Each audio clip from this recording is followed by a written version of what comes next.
Yeah.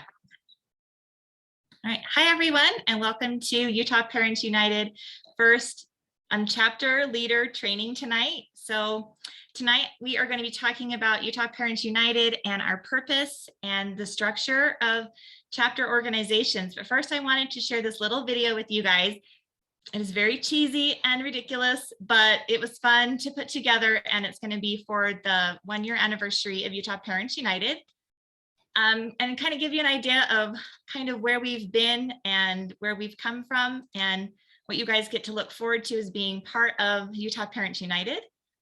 So we're going to share my screen here, and hopefully you guys can enjoy this little film. We're so excited to be celebrating 1 year of Utah Parents United. We're going to take a little trip down memory lane to show you guys just how far we've come.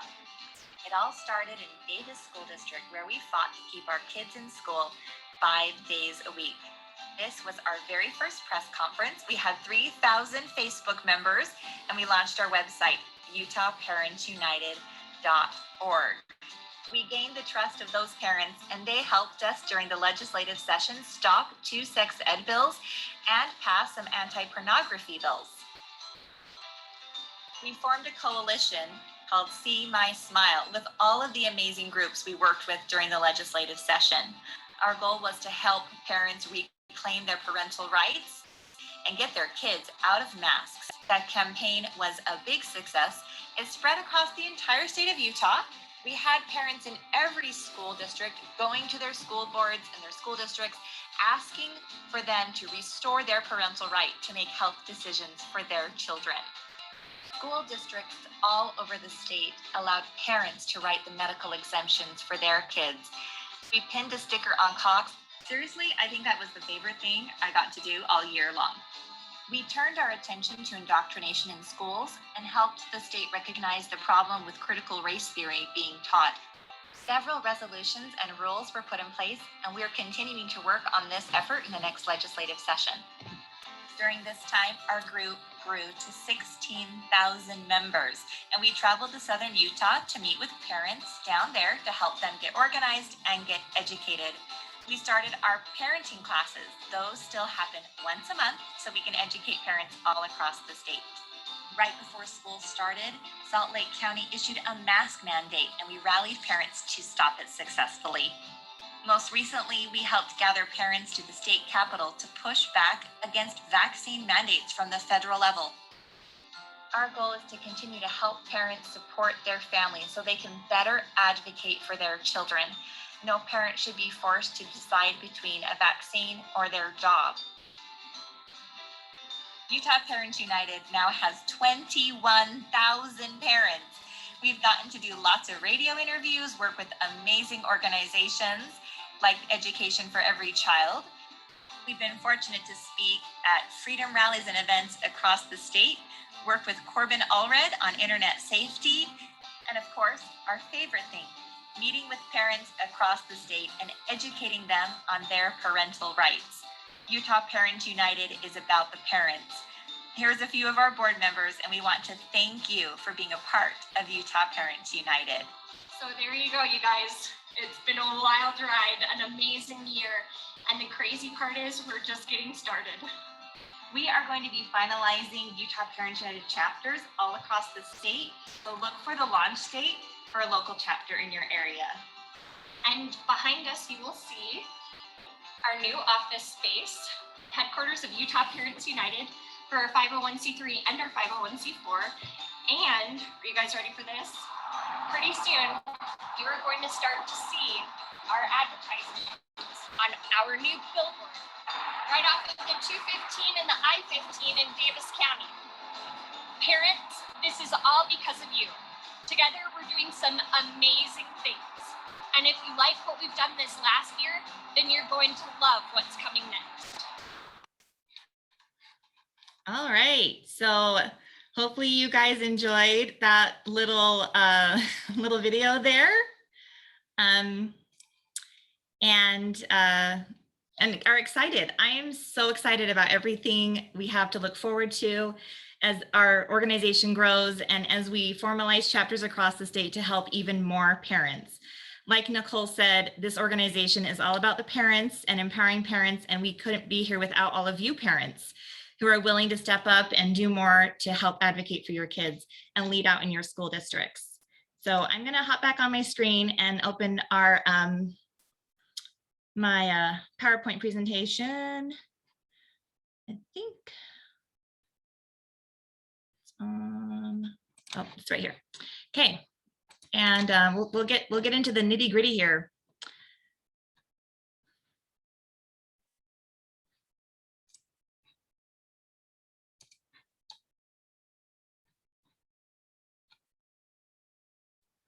All right.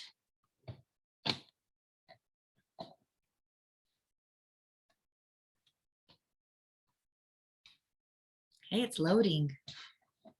All right, so Utah Parents United, we're talking about the purpose and structure tonight of our organizations. And this first slide is talking about the purpose of chapters. Why are we setting up chapters? And what are some of the things that we're hoping these chapters can do and that you can do in your chapter? So first, we want to unite parents in a unified mission and purpose. And that is, the Utah Parents United mission statement and purpose, which I'll go over in another slide. Also, we want to gather and support parents by school district because parent issues are so localized and each school district is different. That gathering by district allows us to help more parents and be more individualized about the support we give our parents. We want to focus on the local education issues with autonomy. That means that you are on the ground, you are seeing what's going on, and you can make autonomous decisions without having to go through an additional layer of management or decision making. And things happen really, really fast in education and really, really fast in parents' issues. And we want you guys to be able to make those quick decisions that need to be made to inform and educate parents, get information out, and tackle issues as they happen without having to reach back up to the parent organization or the state level organization and do that. So we really want to give you guys the ability to make these decisions autonomously. We're focusing on exposing, educating, and eliminating, the 3 E's of the organization. And this applies to curriculum, policies, and processes that we find that are in violation of state law. And the other thing is to support Utah Parents United in our statewide efforts. And we can do more statewide efforts and more high-level efforts as we have these chapters grow. And that's a really exciting thing for us to look forward to, as a lot of things that happen statewide, that trickles all the way down into all of our school districts and affects parents and children at every level from what happens on a state level. So your role as a chapter leader or leaders, because you can work in a team, you can work individually, but we like to have teams of chapter leaders or to view yourselves as a parent team. Not one single one of us on the UPU board does everything or can do everything. And we all work together to fulfill our purposes of an organization. But we do divide things up and we divvy out work and we follow our passions, but it does take a group of committed leaders to make a chapter work. So we hope that you can find that support and other leaders to work with you in your chapters. But there'll need to be a contact point for the chapters. So one of you will decide to be that contact point, and you'll be reporting back to UPU, but also be a contact point for parents and answering questions and answering, emails and things for the chapter. You'll lead the chapter in fulfilling those purposes that I just described. You guys will manage the chapter tools and the meetings for the chapter, and then you'll represent the chapter as a UPU chapter in a local level and on a state level if necessary. Also, I didn't mention, if you guys have questions along the way, please take notes, write them down. I will do a Q&A at the end to clarify anything as we go along. And if you have a pressing question, you can drop it in the chat. And I'll hopefully, I don't know if I can see my chat window open right now, but Katie can monitor the chat for us too, or Emily. I don't know if Emily's on the call, but Katie can monitor the chat. And I should probably double check that I haven't had any extra participants. They need to get in. I think we're good for now. Okay. All right. So we got our mission and purpose.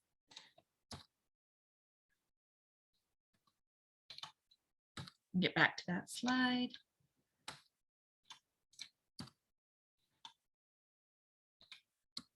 There we go.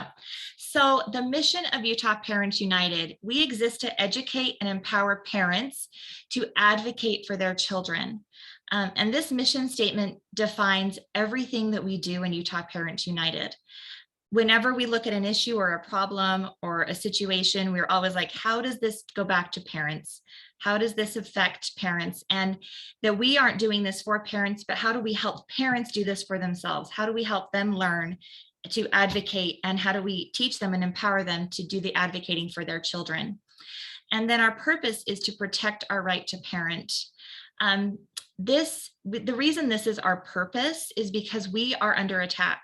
Our parental rights are under attack right now. And Utah Parents United exists because we woke up and we started to recognize that statism is taking over parental rights, and the government is saying, yep, I can be a better parent than you can, and I'm going to come in and I'm going to take that role away from you and do everything I can to minimize your role as parents and take away your right as parents.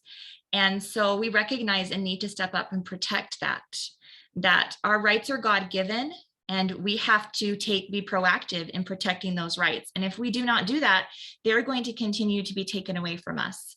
And so the purpose is to protect those rights through education and advocacy. And this is a really important thing to recognize as you are working in your chapters, to focus on the mission and purpose in everything that you do as a chapter. So let's talk a minute about advocacy, because this is something it's a word that's thrown around a lot.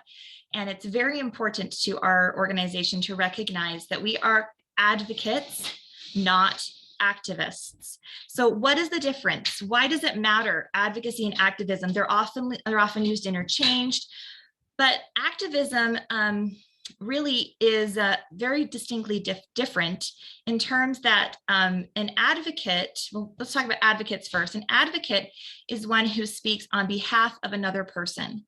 And they are, it's just hard, this little screen, got to move my little there we go, ha ha ha. Okay. They speak on behalf of another person or group, that their goal is to help speak on behalf of others, while an activist is a person who is taking intentional action to bring about specific social or political change. And while that can be very similar, advocates also can work to bring about political and social change.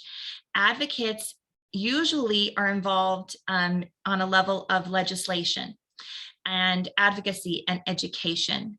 They're most likely to follow those paths, where activism is usually involved in protesting, dissent, campaigning, activism, boycotts, rallies, street marches, strikes, all those types of activity. They often work outside of the legislative and republic system, democratic republic system, and they often seek to dismantle those systems in order to create social and political change. And so there is a place for activism. Activism is very important, and we have a lot of activism going on in Utah and across the nation right now. But our organization is focused on the advocacy side of this. And this advocacy side guides us to follow and stay within certain boundaries. If you notice, we don't involve ourselves in a lot of protests or rallies or things like that. We think they're great and they're a wonderful tool, but our goal in advocacy is to teach and educate parents how to follow the paths of lobbying and legislation and individual interactions with parents, teachers, and school districts to create change. And so we found that it's been very effective, and it's something that's missing in the world of political action and change right now, is this advocacy. There's a positivity that comes from advocacy. Oh my gosh, you guys, don't you love these? There's a positivity that comes from advocacy and an education side that comes from advocacy that isn't often found in activism. Activism is very much more involved. I think like when I think of activism, I think like we're going to light their hair on fire and go burn down some bridges and we're going to make change. And that is effective in some areas, but it doesn't have long-term impacts. One of the things I often talk about when I'm talking with parents and with our leaders and reminding ourselves as a board is that when we're advocates, it's a marathon, it's not a sprint.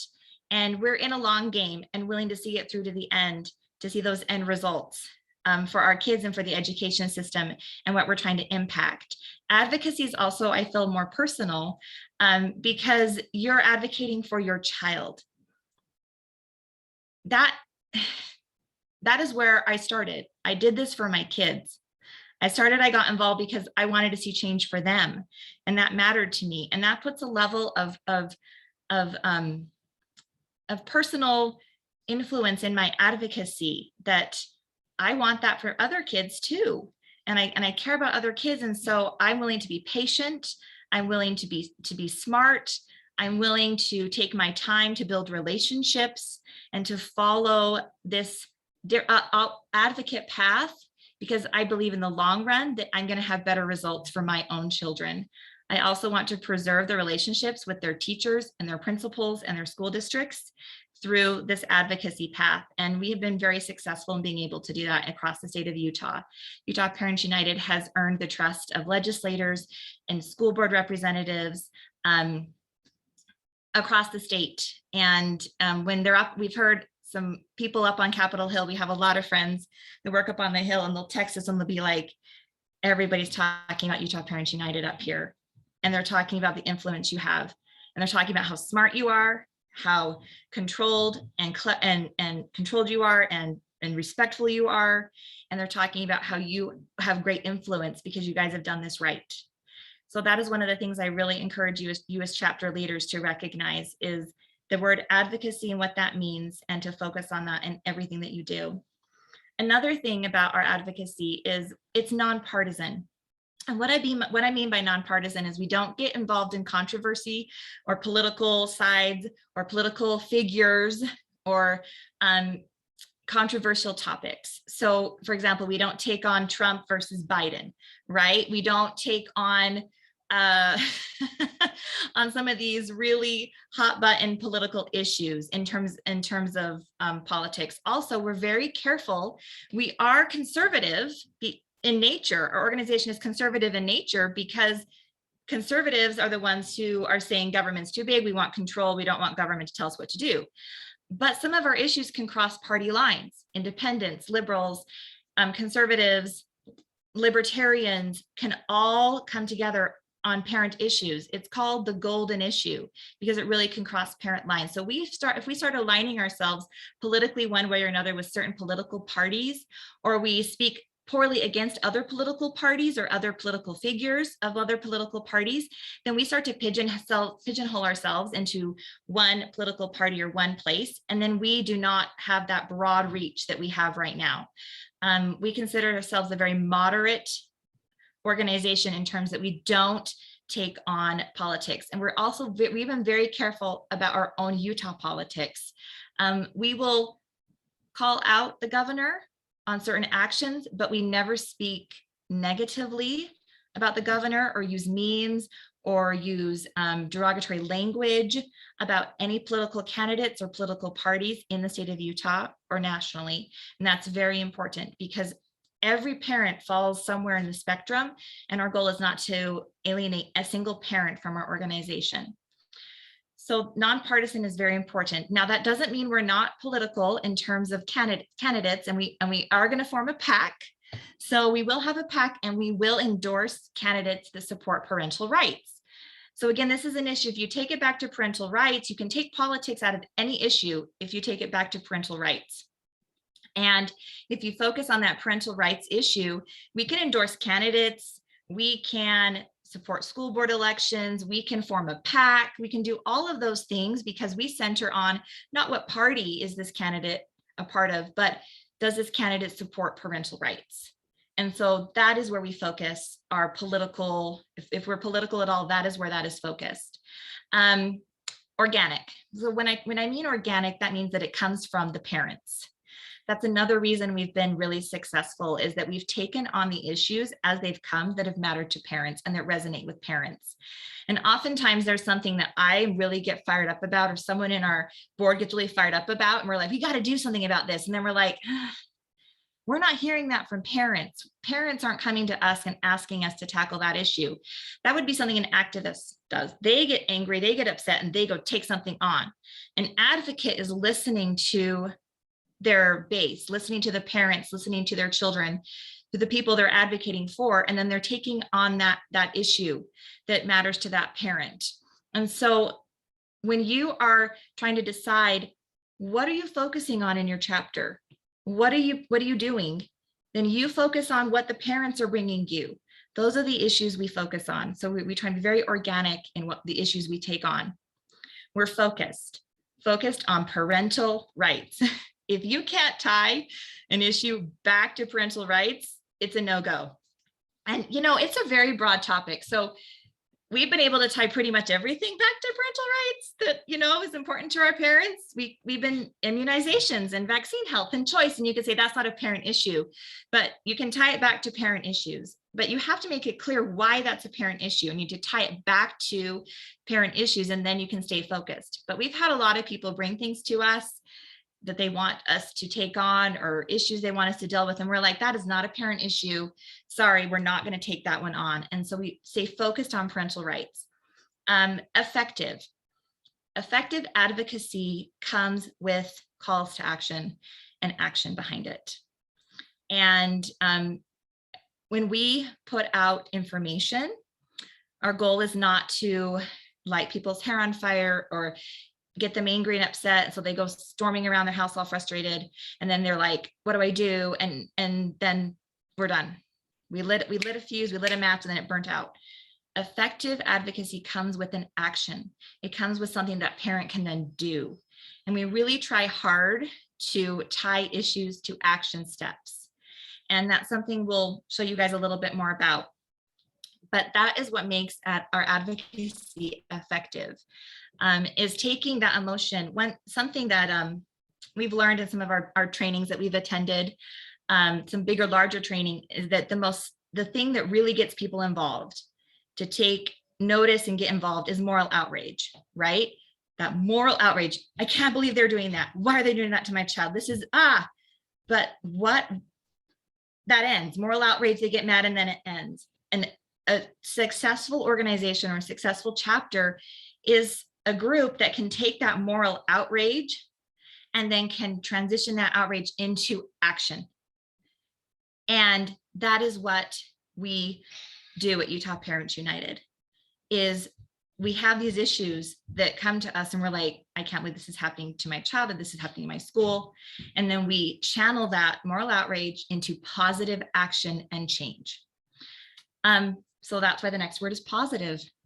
We really focus on positivity and positive messaging and positive action in our group. We're not controversial, and we don't take on people. We try really hard. We take on issues, not people. And there have been a couple times, well, a lot of times, we all mess up, where I've kind of taken on a person rather than an issue. Oh, it comes back to bite me every time, you guys. Every time I lose sight of how to make it about the issue, then I'm like, oh, I just burned this bridge, and now I have to go clean it up, and I have to go apologize, and I have to mend this. So oftentimes it will be a school board member that's causing a problem, or a teacher, or a principal, or a superintendent, or this curriculum person. You just, why won't they listen to me? But the goal is to not focus on the person, and we don't call out people, but we focus on the issue. And this is true with teachers. We've gotten into some hot water by posting the names and schools of where things are taking place. And we found that it's much better to not post the names and not post the schools, but to post the issue. And then we focus on, this issue is happening. How do we solve it? What is the best way to engage? And then give the parents tools and give people tools so that they can then solve the issue without making it personal. And that positive approach has really helped our group be successful. And we hear that a lot. We're like, wow, they do a really good job. They're not negative. We're very positive in our messaging. So that's a little bit about advocacy and kind of the messaging and the way we kind of run things at Utah Parents United. I think I'll take a little pause here for a minute and see if you guys have any questions about advocacy and activism, or any more examples I can give, or any thoughts about that at all. I have a quick question. Yeah. So I've noticed sometimes I get a little worried on our Cash Parents United Facebook page that things might be steering kind of negative, like you said, and you don't want to attack any particular school or teacher. And so, like, do you recommend, right now on our Facebook page, anybody can post, but do you recommend that we have it so that our administrators can monitor the posts and then put them on, so that we keep fostering this positive, like how do you guys run the Utah Parents United Facebook page? So that is a really great question. And we're going to do a whole training in January just on content creation and social media tips and tricks to help you guys with your social media. So there will be more of that coming. But I do approve all of our posts for Utah Parents United. Part of that is because we have 6,000 people, and a lot of it is completely irrelevant, like totally irrelevant. And we are very much about our own content creation. And that's kind of what I'll talk to you guys about when I do our social media training. Another reason we're really successful is because we do not play the forward game, and I don't share memes, and I don't share content from other places that you can find anywhere on the web. And so parents want to come back, they come back and check our group and come back to our group because they're getting information from our group that you're not getting other places. And so you're always like, oh, what's Utah Parents United up to? So I do approve all of our posts. If you are running into a problem in your group like this, go ahead and put post approval on. You can also, I've also found that I can also oftentimes reach out to the parent or the person in the comments. And this is another tool I'll share with you guys in our training, and just say, hey, I love your comments. I love what you're saying, but our goal is to keep things, about issues, not people. Would you revise your comments and remove this bit of it, and then I'll leave it up. If not, I'm going to have to pull it down because it goes against this rule of our group. And so that is another way. And then you kind of train your parents, because I don't like blocking people. I don't like deleting people. I hate censoring. Free speech. We're free speech people, right? So that's a very difficult thing to do. So I find that reaching out to them, and then we train our parents how to engage. And we're educating them on what works and what doesn't. And then if you have a parent who really just doesn't get it and is causing problems, you can remove them at that point. You've given them a chance. So those are just a few things that help. But I'm really excited to do a social media training with you guys, because there's so many things that, and it's a big part of this. It's a big part of this. So it will be awesome. We'll do that in January. So. Okay, any other questions? Awesome, thank you, Julie. Okay, so here we have our, we're gathering and supporting. We're gathering and supporting parents by school district. And we're gonna give you guys lots of tools to gather and support parents. And we're doing a specific training on November 18th. There's so many tools and so much information that we're gonna do a separate training on them. But some of the things that right off the bat to gather our parents and support them: mobilize and having meetings. A meeting of any kind is a very crucial tool, because you want to meet your parents face to face. You want to see them, you want to get to know them and be involved with them. And then mobilize, and we're going to do more training on mobilize. Mobilize is a fantastic tool. I know it's difficult for people to add another thing on their phone or another thing, but I will tell you now that if you can get your parents on Mobilize, your chapter will be more successful. I believe that at the end of the day, when we're looking down the road a year from now at our chapters that are doing well and are not, the difference will be how effectively you use your Mobilize tool. So, and we'll teach you more about that in our training on November 18th.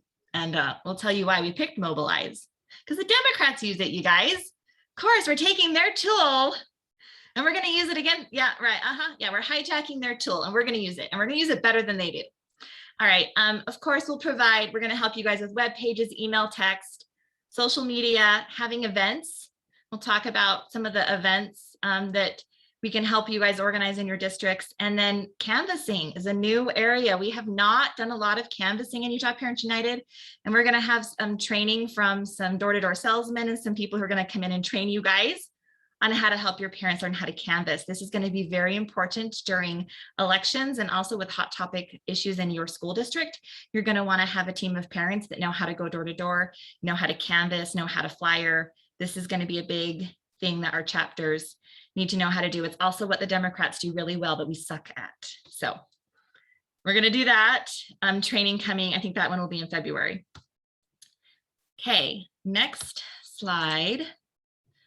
All right, so focus on local education issues with autonomy. So advocacy looks different for every parent, and every chapter is going to look different too. And we recognize that because everything's different. And one of the things when we talk about this being every parent matters, every parent's involved, sometimes it's really hard because I have some parents who I'm like, if you take that approach, you're not going to get anywhere. I had a really funny experience with a lady. She texted me on her phone and she's like, my school principal will not talk to me. He will not return my calls. He will not work with me on this issue. And I'm like, I'm so sorry that that's happening. She said, well, we've had email communication, and he sent me the most horrible email back where he said he would never respond to another email I ever sent him. I was like, well, send me the email communication. I'll take a look at it. She sends me this email and I'm reading through it, and I get towards the end and she compares her principal to a Nazi, like right in the email. Like, you're as bad as the Nazis and you're gonna, and I'm just like, well, yeah, what did you think was gonna happen when you compared your principal to a Nazi? Like, do you think he was gonna be like, thank you for that comparison. I'm going to not communicate with you. But I had to take a step back, and I said, you know what? I said, we encourage parents to activate in this way, and we find that it's very effective. Have a nice day. But I'm not going to belittle, that's her way, that's her way of doing it. Fine, but she's not going to get anywhere. But we try not to belittle people or things. And so there may be some times when, that's a very extreme example. There may be times when you look at another chapter and you go, well, they're doing this, maybe we should be doing that. And they're doing this, maybe we should be doing that. And I just want you to know that we understand that advocacy looks different, that each chapter is unique, that each school district is unique. Every issue you have is going to be unique. And, as long as you're not yelling and screaming and calling anyone Nazis, we would like you to be able to make those decisions in your chapter. If you are being organic, if you are listening to what matters to your parents, if you are following the advocacy formula, organic, focused, effective, positive. I want you guys to memorize this. This is your mantra. Everything you do needs to be organic, focused, effective, positive. If you are following that, you're going to be fine. You're going to do great. But we do want you to know that if you stray from the course and call someone a Nazi or yell at a school board member, or, we have problems, we retain the ability to separate ourselves from you as a chapter. We will be fast. No, that's not us. Nope. We have nothing to do with that chapter. And with that, all your tools and all your contacts, they'll all go away too. So we don't want that to happen. So we trust you guys. We believe in you. But we have to make it clear up front that we do retain the ability to separate ourselves from a chapter if you turn to more activism than advocacy. So if you are consistently taking on issues that are controversial, lighting people's hair on fire, and we find that there's just a real level of we're protesting instead of building relationships. You know, those types of activities that do not engage in advocacy, then that's not okay with us. If you do not remain nonpartisan, if you take on political issues or you make strong political statements, or you take on negativity in any political manner towards political parties or political candidates, that's not okay. If you take on people, not issues, again, take on the issues, not people. And then if you speak on behalf of the statewide organization without authorization, so there will be times when you will use your chapter name to represent yourselves in board meetings and other places. But if you speak on behalf of Utah Parents United, the parent statewide organization, without permission or authorization from us, then that will be a problem, because we're giving you autonomy. We're giving you the ability to use your influence in your local chapter as a chapter of Utah Parents United. So your Cache Valley Parents United, your Jordan Parents United, your Morgan Parents United, and you have some autonomy in how you use that. But if you speak on behalf of Utah Parents United without approval, and that might cause some problems because we have not communicated with you on that, if it's a petition or a coalition letter or a statement or public comment. We need you to use your chapter name, okay? And then if you do need more backup, come and talk to us and we can give you, oh, as Nicole says, if you need more cowbell, right? Yeah, we all know what I'm talking about. You need more cowbell? You can come to us, we'll discuss it, and then we can move forward and give you guys some more cowbell, okay? Use chapter tools to misrepresent the organization or for personal uses. Again, so that goes on, you have something you want to get out there, do that on your own Facebook page, do that with your own email, not using the chapter resources to do that. Any questions in regards to this? Okay. Any questions in regard to this this portion, you know, of this thing, especially on these last issues here on the bottom of what we deem inappropriate chapter behavior? Any questions on that?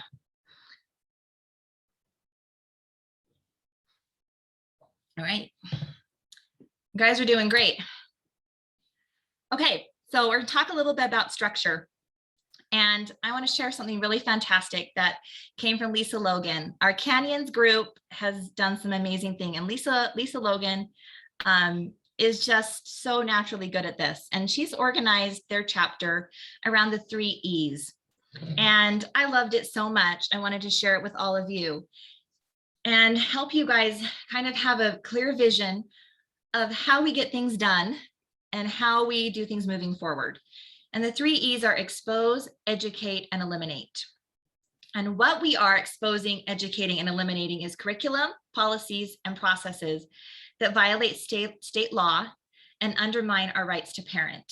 Now in Utah, we're very fortunate because part of state law is that we are the primary educators of our child and the school is secondary. So you could even take that last line off and just put processes that violate state law, because anything that undermines a parent violates the law. And we have incredible codes and incredible law that backs all of this up. We have a fabulous gal in Davis, Annie. She just moved here from Alaska. And we have Nicole from Nevada and Brooke from California. They all come here to Utah and they say, you guys, this is amazing. And he was like, all I have to do is write an email to the principal and cite the state code, and then they get rid of it. She's like, what? She's like, this never happens in Alaska. This is amazing. So we do have amazing law, and when we understand it, we can get really far. So we're talking about expose. So when you think about the 3 E's, this is the research arm of the organization. Okay, so we talk about curriculum teams and all of these people who are doing research, and that's the expose arm, because we're trying to show what is going on in our school districts that do not follow state law. And so this research arm of your organization are parents, for example, that have joined onto this book team we've just started. Okay, so we'll use this book team as an example when we go through this. So these parents should understand state code and standards, right? Because you need to know what it is that what the law is, so that then when something's brought to you, you can expose it as not going in the law. They should also identify how curriculum and policies and procedures are adopted in your district. So they need to understand how the district works. You need to understand, and Cache Valley's done this. Your research gal, she went in and she figured out how curriculum is adopted and approved, right? So that's important. They keep track of board agendas and watch for hot topics that they want to expose or shine a light on in your school district. They're reviewing and fact-checking policies and procedures. So this is someone who's, you have to have someone who's like, I need a job. You're like, well, go read through a policy manual. Let's figure out if where we have issues in our school district. They also track critical race theory, social emotional learning, health education, inappropriate books, literature, and most importantly, issues raised by parents. So that is the most important one to me, is that you can, in your spare time, go dig into all of these things and research them and expose them. But the greatest tool you have are involved parents who are going to bring the issues to you. They are going to bring the issues to you. We don't have a big expose team unless we build something specific, like for a book review or curriculum review or something like that. Because most of the time we are flooded with, this happened in my school, this happened in my school, this is my issue. And as advocates, that's our job. That's the number one job of our chapter, is to help the parent advocate. So when they bring you an issue, you can help them figure out, is this a problem? Do we need to expose this issue? Another way to look at it is that we confirm the issue. Christina Bogus says this. She says we confirm, then we confront, right? We confirm it, then we confront it. So there's a group of parents that will be working on this in this side of your organization, in exposing and figuring things out. And oftentimes, like with social and emotional learning, for example, it's an issue that's raised, and you're going to have a team of parents that are going to then go into your school and they're going to look at the curriculum. We have these books that are pornographic. So you create a team of parents, they go into your school, they find the books. So parents can move in and out of these 3 E's as well. It can be very fluid, but this helps you focus. What are you doing in your school district? The next one, a little more for expose. Parents who on the expose side or the research arm, they sit on the advisory committees and the literature review committees and the sex advisory committees. So you want them sitting on those committees. You want to get them on the list and somehow in there. If they can't sit on them, attend them. They're public meetings. Put together a calendar, and the parents in your research arm of your organization should attend those committees so they can see what is going on before it's brought to a school board meeting. So that is a part of that. Also, they report on their findings. So that means they report, this was found. We found this issue. It doesn't align with state code, and this is what we think needs to happen. And they can also do all your grammar requests and Freedom of Information Act requests if needed. So that is kind of the idea between your research arm or the expose side of your organization, your chapter. So for educate, so this is the onboarding and information dissemination arm, right? So now we've identified an issue or identified a problem. So now we've got to get it out there, right? And so the onboarding and information arm, or the educate arm of your organization, they gather the new members, they run the monthly meetings, they teach about parent rights. They can bring in speakers to educate parents on issues like SEL, CRT, sex education, parental rights. They can, bring in legislators to talk about legislation, things like that. And so they handle that side of the organization. And then your educate arm also handles your internal communication and then your external communication. So we're going to talk about both of these. So the internal communication of your organization, that means they're going to coordinate strategy meetings between members of the 3 E's. So this can be your once a month meeting that you have. You can have committee meetings where just the people and the heads of the organizations meet. but you're gonna strategize, coordinate the meetings between the 3 groups so that you can then take all the information that's being collected and put it in one place and send it out. And this gathers the content. So you will be educating parents through your content.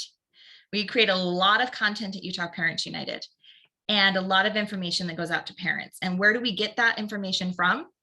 We get it from our expose arm, because they're exposing issues, and then we educate parents on it. And then we get from the eliminate arm, the call to action that goes along with it. And then we push both of them out. So the education and the action is educated and communicated to parents. So that's in your newsletter, your call to actions, a petition, resolutions, those types of things is what your educate arm is going to publish. That's why it's important to have the meetings, because then you find out what's going on and you create the content and push that content out. So that's the external communication, right? So this is where the information goes out on your platforms. So articles, newsletters, calls to actions, petitions, resolutions, multimedia, all of that you create goes out, and then the platforms they go out on, your website, email, text, mobilize, social media, canvassing. So that is how your information gets out to your group. So that is kind of the educate side of your organization. And I'm going to answer questions after I go through all 3. So the last piece of the 3 E's is your eliminate side. So, and this is your strategic action arm. So this part of your organization, also has to be one who knows how to identify how local policies and curriculums and procedures are adopted, right? So they have to know how your school district does stuff so they can strategize how to make change. Because this is where the change part comes into place. How do we make change in our school districts? We know how our school districts function. We attend board meetings and we have relationships with school board members. I can't tell you how crucial this is, whether we like them or not, whether they're good people or not. If you do not have relationships with your school board members, you are not going to get anywhere. Canyons is proof of this. Why is Canyons having a conversation about SEL being removed? Because they gained the trust of school board members who took it to the superintendent, who put it on the agenda, who pushed the issue. It is about those relationships. And so your eliminate arm, if you want to make change, has to build those relationships. They also attend and sit on your councils. So they sit on your councils, they sit in those meetings, they're involved, so they understand the strategy and they understand what's going on in your school district, and they have those relationships. They implement the strategies to align the curriculum to state code. So they are the ones who come up with the calls to actions of, okay, this doesn't meet state code. What do we need to do to fix that? What needs to change in our school district to make this work? Does it need to be removed? Do we need to have supplements? Do we need to have additional options for parents? And then they create calls to action. What's going to be most effective? Is calling our school board member most effective? Is reaching out to legislators most effective? What is the most effective way to get this handled in our school district? That's why having relationships with your local school board members, your local legislators, and your state representatives is important, because they can apply pressure to a school district, they can help you. So they're the ones who have those relationships, that build those relationships. Then they work with us, with UPU, because we can provide help. We can say, hey, this school district has the same problem. They're doing it this way. Okay, we may need legislation to fix this. You can't fix this in your school district. This is coming from the USBE. So we will help you here, and we will help you with initiatives and legislation. And then you may need more support, or we may need to make this a statewide issue.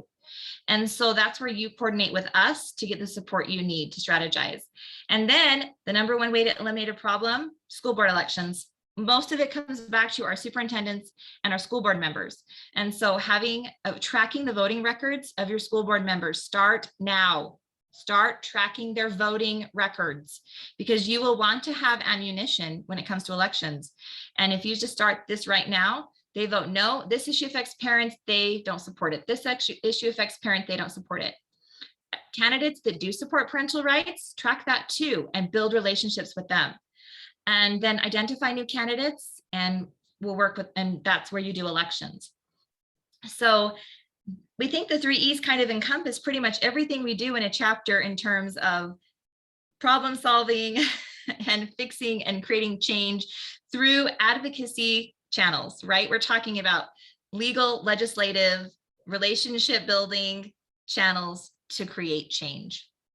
All right, I'm hoping you guys have some questions for me on this that I can answer and that you're not too overwhelmed, because I know this is a lot of information and it's very overwhelming. But when you take a simple issue that a parent has and break it down, you can run all 3 E's with one parent. I can do all 3 of those for a parent. So you can organize your chapter, right, however you want, but then you recognize that you need to focus on these issues with each parent or each rule or each policy you find. You break it down and say, okay, how do we tackle this issue from how do we expose it?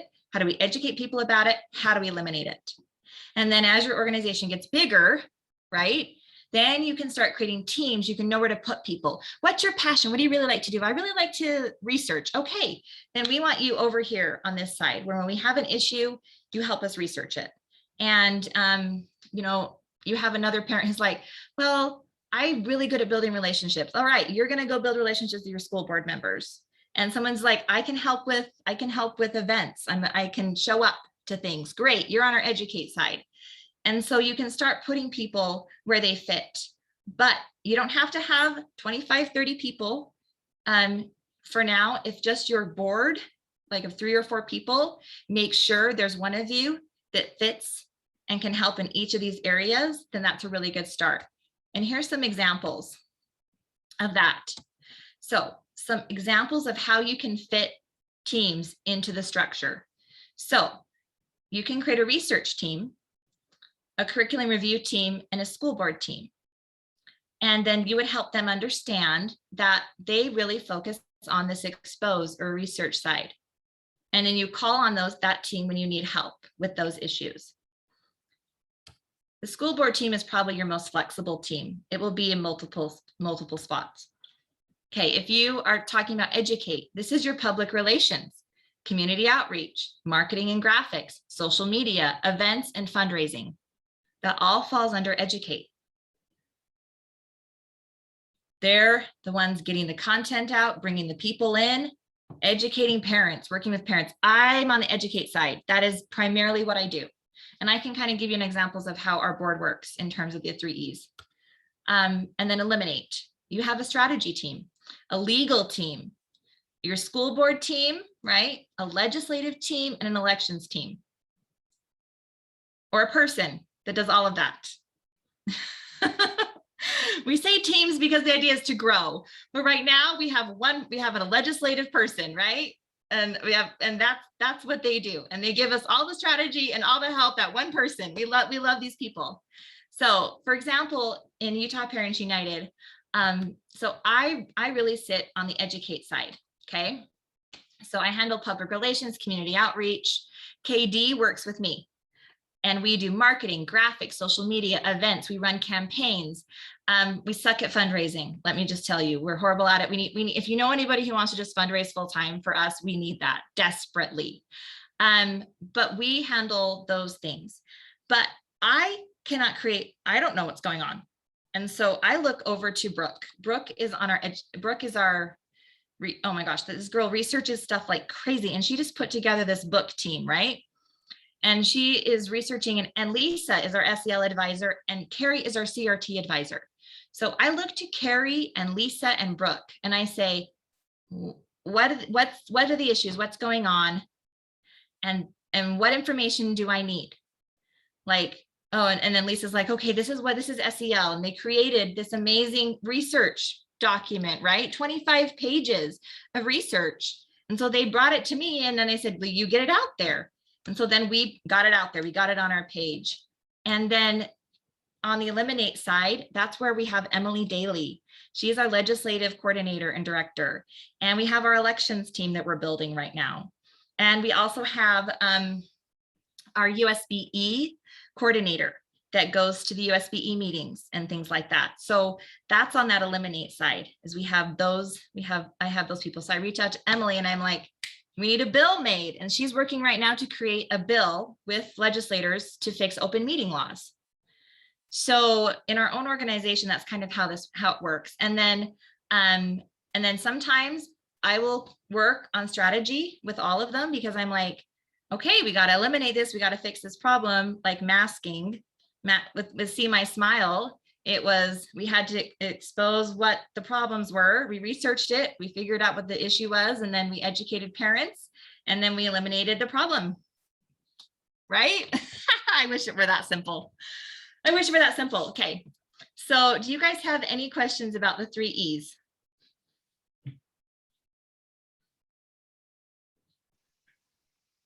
I have one. This is Angie. Yes, Angie. Hi, Angie. Do you have any suggestions for smaller districts where we're few in numbers anyway, but trying to round people up? I think what we've struggled with is like when there's a heated topic like masks, like last spring, it seemed like more people were kind of gung-ho, and then it kind of ebbs and flows. But just suggestions for smaller districts, or to get, like, you're going through all these teams, I'm going, oh man, we need to actually get some people like joining and on board before I can like filter them out into this many areas. But anyway, So there's just suggestions for that. That's a great question, Angie. And that's where I want you guys to think about, this presentation is made to go well beyond, for a while. So I use the word team, but really it is issue by issue. And Utah Parents United has done the same thing. We ebb and flow like crazy. And Davis School District, where I am, where we have historically had the most number of involved parents. I had a cottage meeting once and I had 3 parents come. And I was like, there are 3,000 parents in our Facebook group, and I had 3 parents show up. Like, what is going on? But then we have a big issue and you can get, 10 or 12 or 15 parents. And I call that a win. You get more than 20, you're doing great. But what you need to understand with these issues is that the most important person that you're trying to help is the one parent who has a problem in your school district. And that one parent needs to know they're not alone, and needs to know they have support, and needs to know that they can find help solving what's affecting their child. And I didn't have that. When hybrid came, I didn't have support. I had to build it. And I had to find the parents, and I had to figure this out. And I was lucky to have Nicole and other people come and teach me and train me. And then I was like, every parent needs a place to go when they are dealing with an issue where something is happening with their child that's not right, and they need support. So when a parent comes to you, it doesn't take a whole team of people. It doesn't take 25 people. It takes even just one person or 3 people to say to that parent, okay, well, let's expose this issue the right way. Let's talk about that. Let's educate you and educate other parents, and then let's eliminate the problem. And how's the best way to do that? And when you're dealing with advocacy issues, we talk about the levels of advocacy. And if your district is small, then you start parent to parent, parent to school. And all you're focusing on is helping that parent navigate their issue in their school. And you stay small and you stay right with that parent, and you help them do that. And then you can then take that issue with the tools we are going to give you, because for right now, those issues are happening across the state. And if they get brought to me with our big organization, right, I try and put it on our Facebook group. It gets lost. People don't hear about it. And it doesn't affect them because they're not in Morgan School District. Then you can now take that issue and you can use that as an example to help other parents and educate other parents. And if if it doesn't get solved in the school, then that's a great issue to then say, we need 3 or 4 more parents to help this parent. And you build issue by issue, and you build parent by parent. And then you can send out a newsletter and say, hey, this happened to this parent in this school, and this is what we did. And this is how the issue was resolved. And this was a win for this parent. Or guess what? the school didn't listen. They wouldn't help. We tried this, this, and this. We need more support. And then you bring more parents in and you try different eliminate strategy. You try a different strategy of now maybe we go to the superintendent, maybe we bring in Utah Parents United, maybe we, find someone else who can help. But if we focus on every parent like they're the most important thing in our chapters, then that is what Utah Parents United is. That is why we're there. And if there's any message you guys can get from this presentation tonight, it is that it is parent-led. And that parent that you're helping at that moment right now is what matters. And why these chapters are so important is because I can't do that anymore. I have to send them somewhere. And that has been the greatest joy and the most rewarding thing that we've gotten to do is we have parents from all over the state that contact us. This happened in my school. This happened to my child. I need help. Where do I do? Is this against the law? Can they do this? Right? And then I'm like, okay, I have all this knowledge, but it's not my district. It's not my school board member. And so I get to then hand them to you and say, Cache Valley has an amazing chapter. There are 3 parents there. I know they can help you. Now there's 25. Someday there'll be 50, hopefully 100, right? But 3 or 4 parents to start. And then you get to help them, confront the problem, confirm the problem. Then you get to help them solve it and navigate that. And that doesn't mean you go with them, but it means you teach them and you're their advocate. That's what this is about, advocacy, right? So that would be my advice, is to not worry about how many numbers of parents you have, and you just focus on what matters to your parents. And we get people all the time like, your organization is so huge, you have 20,000 parents, that's amazing. And I'm like, I could care less whether we had 10,000 parents, 20,000 parents, 500 parents. The only parent that matters to me right now is the parent that came to me for help. And that's what you do. And then I think word will get out, right? That's what the whole point of communicating and educating is. I'm in trouble, where do I go? And a neighbor's like, well, you need to go to Utah Parents United. Now they'll be like, you go to Morgan Parents United. It's local. We have a group right here that can help you. And we go to Cache Valley Parents United and Jordan Parents United. And we solve these issues together. And so that's really why I'm really excited about these chapters, is I'm really excited to give parents more support and more help, because we can't give them that individualized help anymore. We have too many parents coming from too many places all across the state asking for our support, and you guys get to be that lifeline for them. So hopefully that helped answer your question, Angie, and help you feel a little bit better. You don't need a team. This is all just theory. It's understanding of how we do things, how we're successful, what works. But it doesn't mean that you have to have a big, massive chapter or implement all these things immediately. You just help one parent at a time. Okay, thank you. Yeah, that helps. I'm just listening to all these teams. I'm like, oh man, I'm feeling a little overwhelmed, but okay. Yes, that helps. Thank you. I don't want anyone to walk away feeling overwhelmed. This is all I get the little fun. This was a fun presentation for me to put together, you guys. I got to think about our organization. I got to analyze it and share with you guys what works and what has made us successful. But there is no, nothing that says you have to go do this or be this. In fact, we're always saying, oh my gosh, we're totally faking it. We have no idea what we're doing, but we are. This is what we're doing. This is what we've identified. This is what we're doing, and it's working. So hopefully it will help you guys as you grow and build your chapters. Any other questions? It's 9:10. I really want to keep this fairly short, so not keep you here all night. I have a question. This is Belinda. Hi, Belinda. It's so good to see your beautiful face. Good to see you, Makes my heart Corinne. so happy. Good to see you. We're old friends. Yes. Hey, kudos, by the way. Good job. Is there a chapter in Mapleton, Spanish Fork area? So we're trying to help you build a NEBO chapter.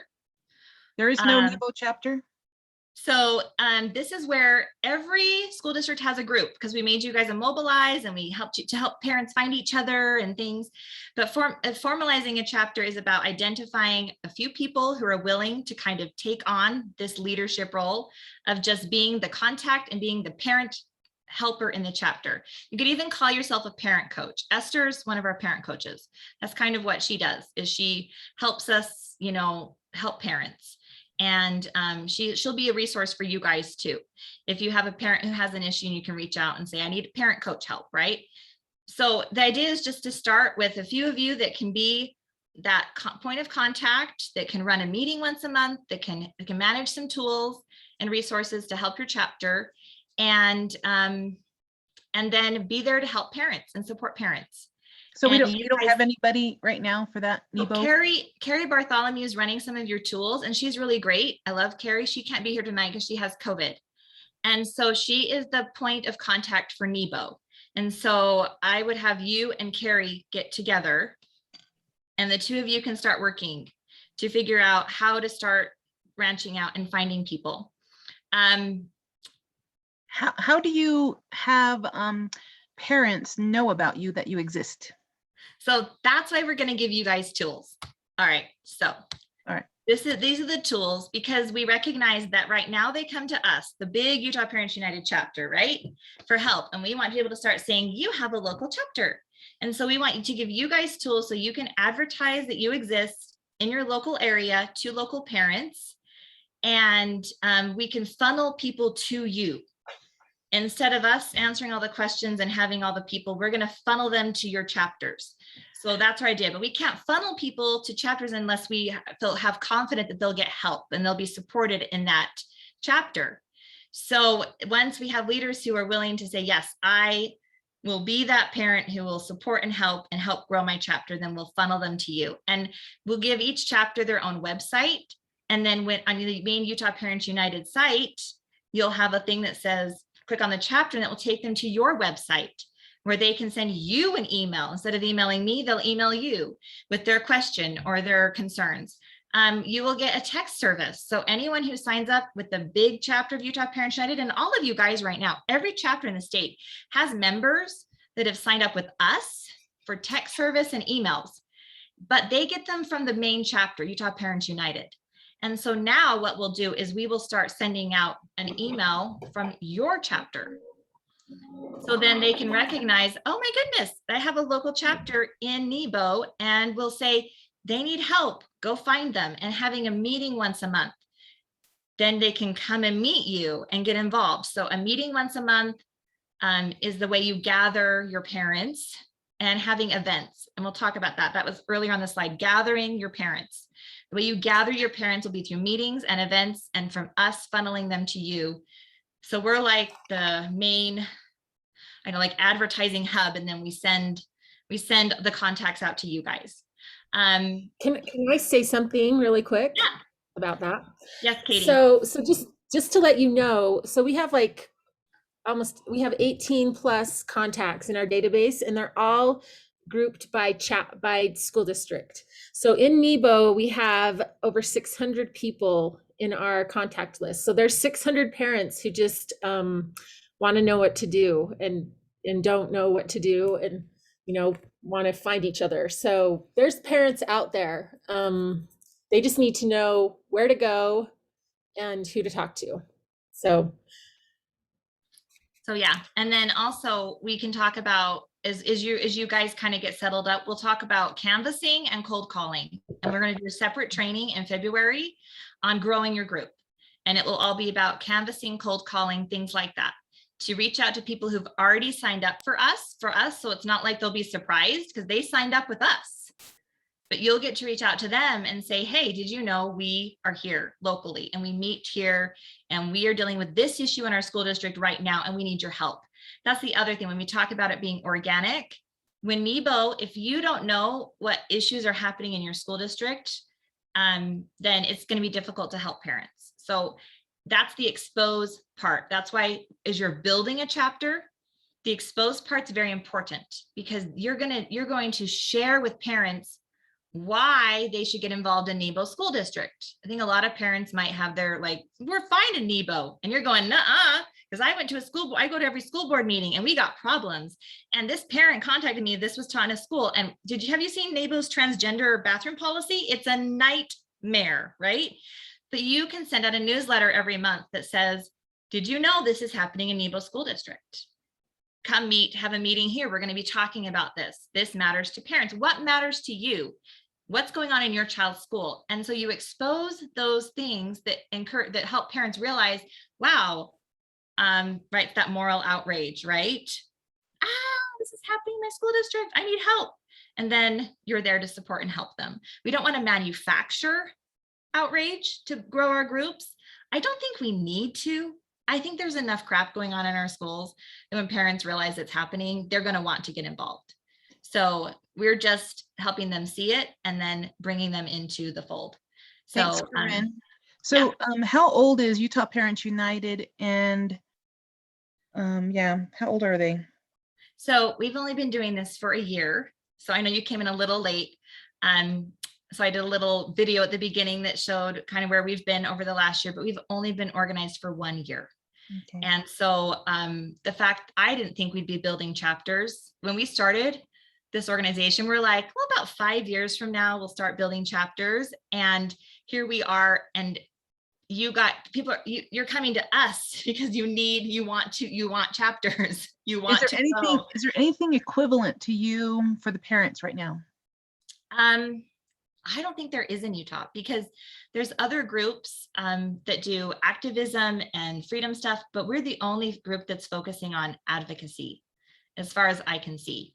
That is really to help parents individually find support and advocate for their child in their school district. I don't think anything like this exists anywhere in Utah. And that's why we kind of built it, because when I had my issue in Davis and needed support, I looked all over and I couldn't find any support. I'd never been to a school board meeting before.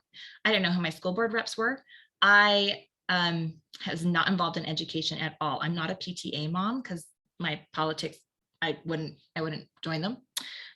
So I wasn't even involved in my own local school PTA. I was probably like the least hands-on education person you can imagine. I was involved in city politics. And so I'm really well versed in city politics. And that's kind of my, area is city politics. So when the education issue came up, I was just like, there is no help, there's no support. So we built it. We built this organization to support parents. And when I say we, I mean 9 amazing women who all work together to help do this. So it's not a single effort at all. Yeah, I appreciate the advocacy focus rather than the other activism. I think there's a lot of activism kind of comes from the left side a bit, that kind of attitude, that sort of thing. And it's been everyone expects it and they know how to dismiss it immediately. So I appreciate something differently. Yes. Emily Daly, who's our legislative director, says all the time, she's like, we have to earn our seat at the table. She said, and once you have that seat, you're the only person who takes it away. Mm-hmm. You remove yourself from the table. And guess what? Our advocacy has put us at the table. We have the seat. We have the attention of so many people. It's unbelievable. And all that happens now is we remove ourselves because we do not stay focused on advocacy, that advocacy formula, organic, focused, positive. There was one more. I didn't memorize my own formula. But that is, it's us. We will do it to ourselves. And there are groups that are doing really good things on the activism side. And I think that they are needed and necessary. Because you've got to have people who are willing to go out and make a little noise and be loud. And we like to say the bomb throwers, right? That are throwing bombs. That's get a lot of attention, but it's really easy to dismiss that. And so when the flames die down and all that's gone, who's left? We're here. And then we are able to move forward and make, I think, lasting change. I hope lasting change. So thanks, Belinda. Any other questions? Okay. Yes, thank you. One real quick. It was organic, focused, effective, and positive, by the way. Effective, thank you. So this is fabulous. This information it's detailed, it's organized. I'm just so in love with it. Thank you for this. I'm so glad to be here. I wanted to just ask real quick, is there any, when parents come forward, do you just invite them to participate? Do you give them like an expectation, or do you just like when they want to help and be a part of, let's say our chapter, Granite Parents United? So that is a really great question. And it's one that we're still figuring out, because, how do you can have members, but how do you engage them? How do you help them be involved? And we like to encourage people to say, what do you like to do? What are you involved in? What are you passionate about? What are you good at? But oftentimes they have no clue. So we like to start with a project. So you guys are really fortunate that you're launching your chapters right now when Brooke Stevens has launched our Laverna in the Library book project, because this is so perfect because we had masks, we have, and SEL is another one. There's parents who will come to you and they want to research SEL in their schools. But honestly, the expose arm is where you're going to give your parents their jobs, right? I see the eliminate and educate arm as much more leadership and much more specialized. You need a marketer, you need a lawyer, you need a social media person. Those are much more, I think, committee focused. But the expose arm is where any parent can research what's going on in their school. You just have to give them the tools and the ability. And so right now you can help by researching books in your school library. You can help by researching social and emotional learning in your school. You can help by going through the social studies standards at the USBE that they just put out and identifying the social studies, USBE social studies standards that are going on. I'm always trying to put out some call to action or something that a parent can do, but if there's not a project, just say the number one thing you can do as a parent is to answer the calls to action when they come out, whether it's a phone call or a legislator, anything like that. If you have someone who's really excited about legislation and legislators and politics, give them the assignment to have your legislators come to every one of your monthly meetings. That would be fabulous, right? Okay, have them build a relationship with their local politicians and then invite them to your meetings to talk to you guys, your constituents, and have a 15-minute legislator moment in every one of your school board meetings. We would really like that during the legislative session too. Please just do that during the legislative session. That'd be super helpful. So you really can find those types of jobs for your parents. And when you go back, I'll send you guys my PowerPoint. The jobs can be identified in the 3 E's. In the expose arm, these are certain jobs. The educate arm has certain jobs. The eliminate arm has certain jobs or tasks. And you can kind of give parents those assignments to do. But right now, the book one is a great one. And we're really hoping this is also bringing people to your chapters. We have people from 14 chapters who've signed up to review books in their school district. We will make sure you get the list of the parents in your chapters who signed up, and you can call them personally and say, hey, how's it going? How can we support you? We know you're tracking books in our library. Do you need more help? So that will be a tool for you guys to use to reach out to parents. So that's a great question. Any other questions? We're almost done. So, it's only been an hour and a half. Hopefully this hasn't been too long.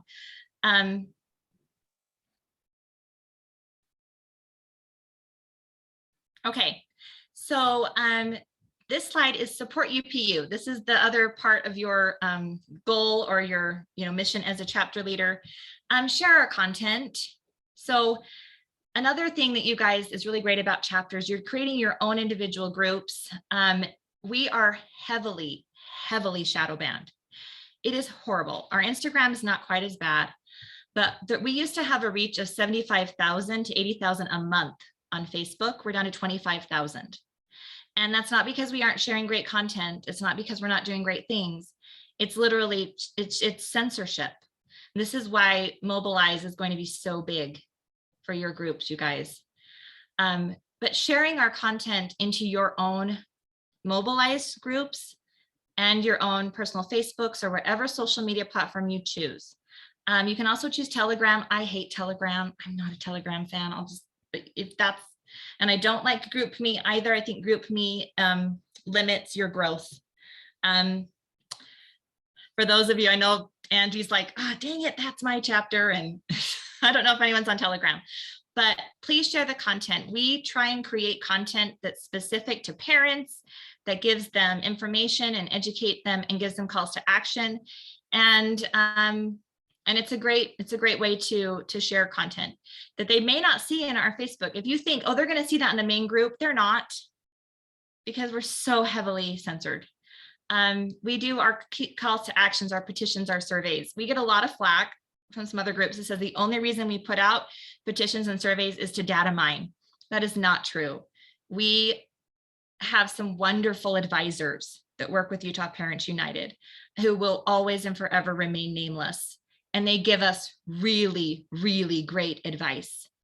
And our calls to actions and our surveys, our petitions are very strategic. We do not put things out that have not been thoroughly vetted, sources verified, and are strategic. So just know that. It's not data mining. It's not to grow our numbers. We could care less how many people are a part of our group because it's about each parent. And then, of course, to come to the meetings that we have, to come to the trainings we have. And then I don't know why this slide's half cut off, sorry. And then next year, we're going to have our first annual UPU symposium. So people ask, why didn't you put on big events? Because it's a waste of our parents' time. It really is. Parents do not have time. But we feel training and education is important, especially for you as our chapter leader. So we will have a symposium next year, and we'll have a Friday night where it will be dedicated just to our leaders, where you'll be invited to come with your team, and we'll do a dinner and we'll do training. We're hoping to bring in a knockout speaker for you guys. And then on Saturday, we'll have a very short symposium for parents on very specific training for parents that parents can't get anywhere else. And we'll do that about a year from now. And so until then, don't see rallies or events or big things from us. We are so focused on you guys and building our chapters and the legislative session and helping parents. That is our goal. So, okay, and then this is when our chapter trainings are. They'll be the first Thursday of the month at 8 p.m. We're doing an extra class in November because we've got so much information to give you on the tools that are going to be coming out for chapters who are ready to go. And if you're not ready to go, no pressure. It's organic, right? We follow the parents. If you're in a chapter and you're sitting here like, we're not quite ready, it's okay. You come to us when you're ready. And if, so you just, we want you guys to take the lead on all of this. So, but we're going to be training you on all the tools. So website, social media, mobilize, text, how all of those work on the 18th. Thursday, December 2nd, we'll do our school board and legislative training. Emily Daly is going to be running that one. She's amazing. You guys are going to love her.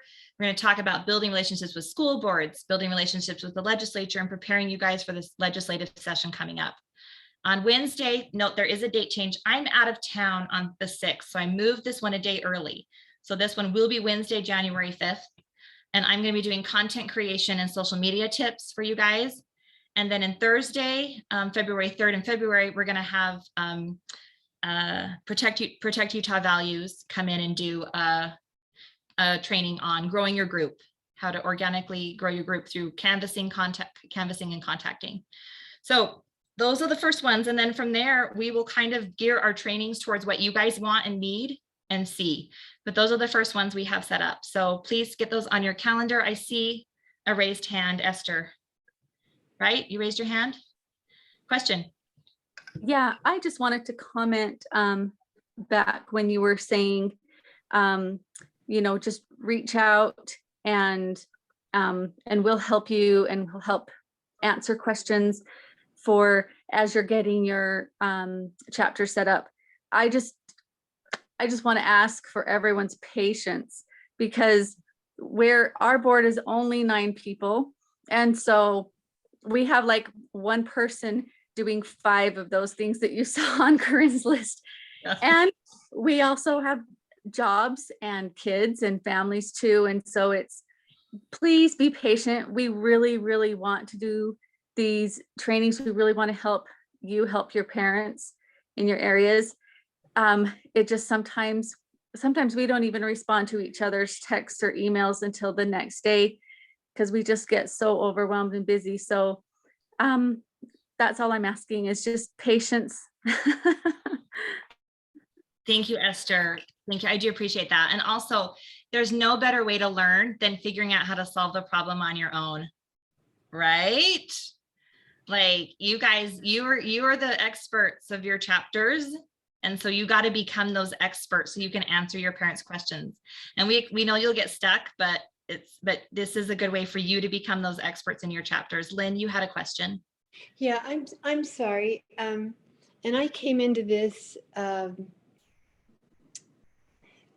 I just retired from teaching. And so I haven't been out of it for very long, but I mean, they're my kids, whether I see their faces or not. But I've got a bunch of parents, and the only reason that I found newspaper articles and I started communicating with Natalie and I went to Burgess Owen meeting up in Salt Lake, and I talked to a councilman here that had bad experiences. But I've got a lot of parents. The reason I just went to the parents and was telling them what was going on in the schools, because my daughter, she married a fellow with 2 high school kids, and they came to me and said, Lynn, I don't know what to do with these assignments. They were Marxist, and we looked into it more and more, and I couldn't believe what I was seeing. So I started sharing it with parents. But I've got parents right now who are very antsy with wanting me to tell them what they can do. So the law is a thing that needs to be I think that's the first thing that they need to know is their rights in the law. And I had Jennifer Thronston send me a whole lot of legislative law that has to do with what you can and cannot do in the classroom. And it's very open-ended. And so I don't know what to say to my parents. I mean, yeah, we'll form these chapters. February is a long ways away. I need to be able to help them right now. And at least giving them some kind of encouragement, because I have some parents who have come to me and told me I'm in Provo, Utah, okay? Mm-hmm. It's one of those little, you think it's tiptoe through the tulips kind of a thing here, but terrible things going on in the classroom. And I have some parents that are very upset and wanting to know what to do. And like I said, February is a long way away. And so I know we need to get organized, and I'm just trying to figure out how I can talk to them about that right now. So I've been waiting for this meeting so that I could take them something, and haven't talked to them for probably over a week. We held a really, well, it wasn't a small meeting. We had a pretty good turnout. And we just sat and discussed what was going on. So I need something I can talk to my parents within the next few days. And I think knowing the law, Yes, and what the legislature is planning on doing. And when I talked to Jennifer about the curriculum that's being set out, we have the elementary curriculum coming out right away. And we don't know what's on it. And then the high school curriculum is coming out in the next couple of years. So they need to go to some of the meetings, and it's really hard for some of these mothers who've got like kids in both elementary, junior high, and high school. It's tough. thank you, Lynn. Meetings. I appreciate that. And I'm hoping the 3 E's are the tools that you can help your parents understand. That's why that is what's helpful is you have to, you have to expose the curriculum. So the parents have to research it. They are the ones who have to go and research what's in that curriculum, that K-5 curriculum. And they have to research what's coming up in the secondary curriculum. If they're concerned about it and they want to do something about it in their school district, then they are the ones who have to go into their schools and they have to find it and research it. Only the parents can do that. Right. And so that is the first step. They have to expose what is going on. And if you have Marxist teachings in the classroom, then you expose that. The best, you document it. Documentation. You need to document what's happening in their classrooms. They need to be videotaping it. They need to be recording it. And that will help them to expose the curriculum. And then we expose the curriculum so we know what's going on in the schools, right? Then you have to confirm that it is against the law.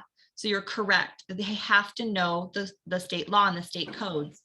And so they have to be able to identify where in state law it says you can't teach these things. And there's all of the laws are on Utah Parents United under Parents' Rights. And there's resources there, but the best tool for your parents is to watch our parent classes. We did a 5-part education series over the summer. And in every single one of these classes, we cover the different topics. We cover social and emotional learning. We cover critical race theory. We cover comprehensive sex education. And we cover like teaching the freedom and constitution. Maybe that one, but definitely have them watch. And you can even do this as meetings where you get together and you watch the Zoom, and the recordings are okay, but the amount of knowledge you'll gain from watching those will tremendously help your parents. We teach parents in our training what the steps are. And we have a parent packet that they can download online that tells them exactly what to do when controversial material is taught in their classroom. And for all of you that are trying to decide what to do for your monthly meeting, this is what we recommend. So is in that packet, is in that packet an opt-out? Yeah, the opt-out letter, and then the steps. You start with your teacher, then you go to your principal. This is where this is where the advocacy part comes in, Lynn, because if your parents are waiting for you as a leader to tell them what to do or to handle this issue for them, that's not how Utah Parents United works. The parents have to do the work. We give them the tool, we can train them, we can hold their hands, but they have to be the ones to go talk to the teacher, and you have to follow, you have to do it. The districts have made it very clear, no superintendent in the planet, no school board in the planet is going to deal with a parent who hasn't gone through the process. And that's why that's why you as a teacher know this, right? You as a teacher know this. They have to be willing to confront the teacher, but you arm them with the knowledge and the power to do it. And that comes from the law. That comes from the law. Some of those teachers aren't there. There were a couple of teachers and friends of mine, and they won't talk. That's fine. So then you go to the principal. I know it. And then you go up the line, and you have to do it. And then you get to the point where if you've gone all the way through the line and no one will deal with you, then you start giving public comment in school board meetings. And at the end of the day, this eliminate side, right? We have this whole side of eliminate the problem, eliminate the Marxist teaching, eliminate the SEL. Okay, they may not. So then what do we have to do? We have to elect new school board representatives. That's where we are in Davis. We're at a complete impasse at Davis. They will not work with us. They will, I mean, they'll take our phone calls. They're still, they play nice, but they will not work with parents. The DOJ is investigating them for racist acts because they wouldn't listen to parents when parents told them their kids were being harassed. I mean, like, it's that bad. They refuse to listen to parents. The only thing we can do in Davis is elect 4 new school board members. That is literally where we're at. And you may get to that point, but how do you help parents recognize they should run for school board? Put them through this process, have them go try and do all of this and go, oh my gosh, I'm going to have to run for school board, right? So this is about teaching your parents, but we're not activists in the sense that we're going to charge them to school meeting and speak on behalf of our parents or do it for them. You cannot advocate for these parents. You have to teach them how to do it. And there are some times when I've had parents call me and say, will you call my gym teacher, my child's gym teacher? I'm like, no. I'm not calling my child's gym teacher for you. Well, I'm afraid to do it because my child may be targeted. I'm like, then you pull your child from the class. Like that is your option. And that may be what these parents have to do too. It's not going to get solved. You just have to pull your child from the class. You can teach No. history at home. I've got some real good parents, really tough Mhm. parents.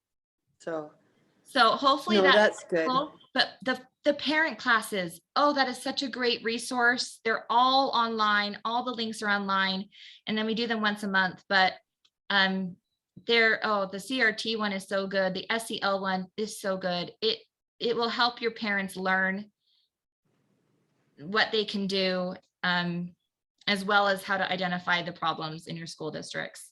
And then if you can't find a law you're looking for, we share so much content on Facebook. We try and get most of it on our website, but you can always text me and say, what's that code? Or Emily Daly's probably a good one too, but I'm going to talk about that next. So how do you contact us, right? So this is secret, you guys. This list is not published anywhere because like we'll get death threats. No, not really, but maybe, who knows? Okay, I'll send you this slide. This helps you know who to reach out to, okay? But you're gonna have your own email address. So you email us at chapters@utahparentunited.org, and then we will have someone checking that, and then we can direct your question or your concern to whoever is going to handle it best. All right. And so that way you can communicate with us, and we know that you can ask us questions. So you can text if it's an emergency or it's really immediate, you can text or call, but I think an email communication is going to be a great way. And so you're like, okay, my parents are looking for the code that says that a school can't give a survey without parental consent, right? That's a big issue happening right now in some school districts. Right. And then we can email back, we can send it to Emily and say, Emily, will you email them the code? And so we really think email communication is a great way to answer those types of questions, or, have you dealt with this issue before? How do we handle this? And we'll send it to where it needs to go. But this is our leadership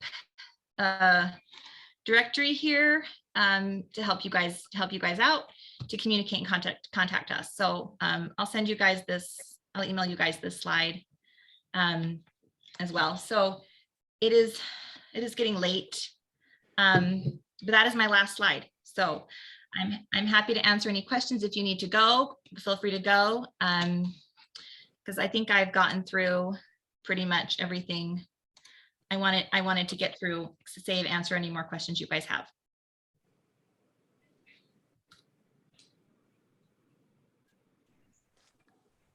Thank you. This has been great. My question would be, basically, I've got some people that I know are ready to help. We just haven't had our first meeting yet. At what point do you feel we're ready as a chapter to start going, now that I've been to this class? Would you rather me wait until, we get more training in? Or like, when would we, and I can talk to Esther because I know that she's with you guys, but there's some excitement building up over here in Granite School District, at least on the west side of I-15. That is super awesome. So again, this is about you having some autonomy in deciding what your parents need and what they want to handle and take care of. So the tools that we're going to give you need management.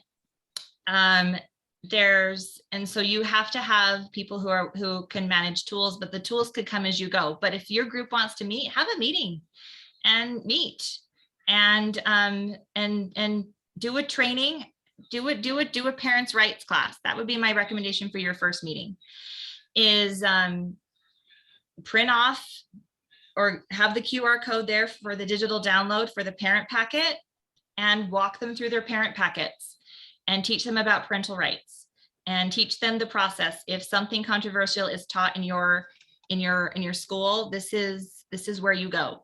This is what you do.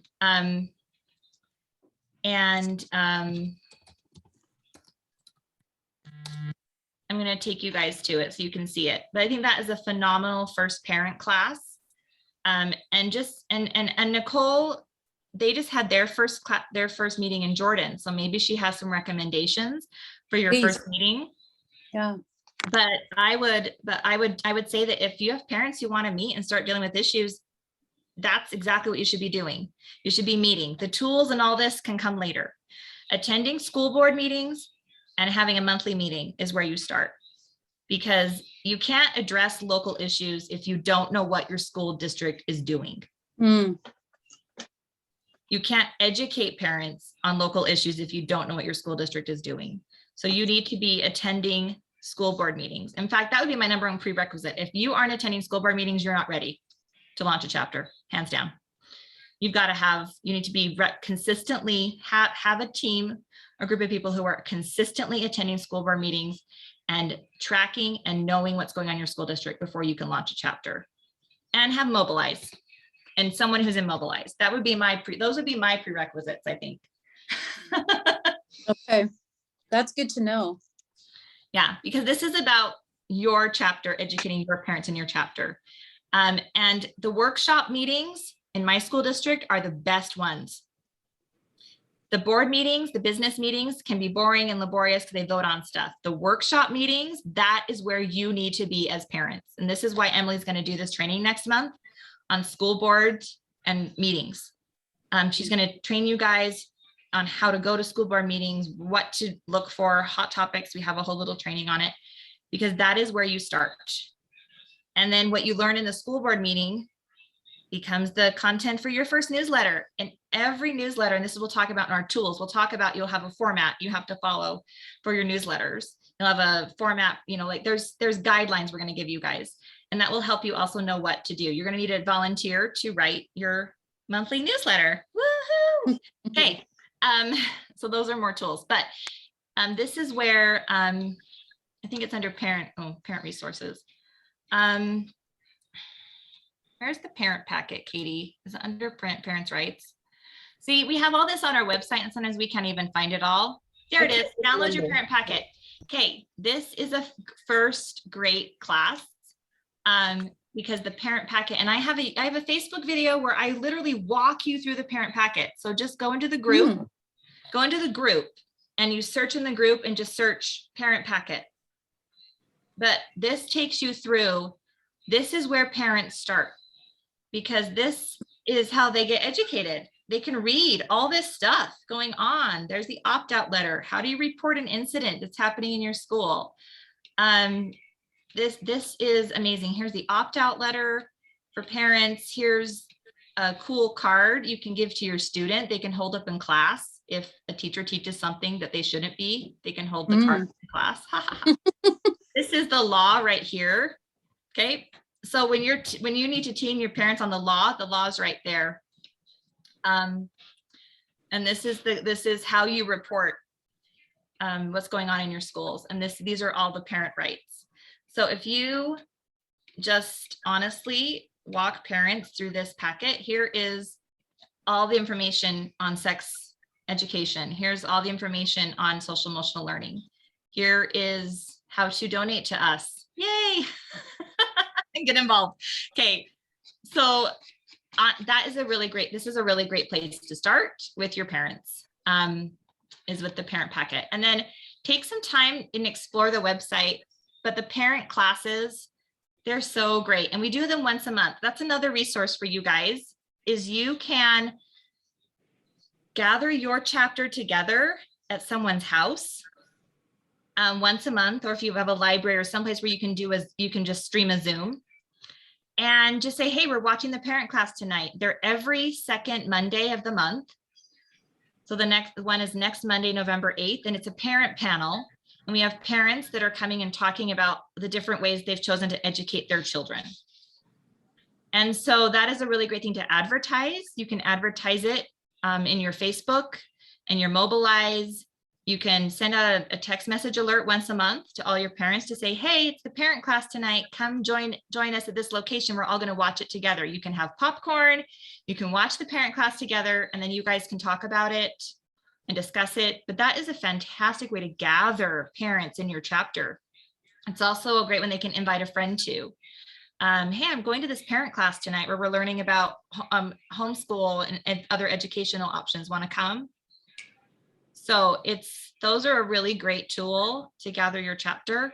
And we'll be talking, the training on the 18th is really to talk about more of these tools. So I'm jumping ahead a little, but hopefully you'll now be more excited to come on the 18th, because then we'll really start digging into some of these tools for you guys. So, okay, any other questions? Mine just quick, so the parent classes, you get to it through the website, the UPU website then? You probably So already said that. you register through the website. So they're under, I think they're under parent resources. Katie, we It's might have. usually on the homepage. It's Oh, usually on it's the on the homepage. homepage. Yeah. So if you go to the homepage, the most important stuff's on the homepage. Parenting class. And then you register for the class, reserve your spot, and then you get the link. Oh, thank you. And then, yeah, so you get the link through the reserve your spot to go to the parenting class. And we do them in North Salt Lake if you want to come in person. See, Granite is really close. You could just tell your parents to come to the parenting class once a month in North Salt Lake.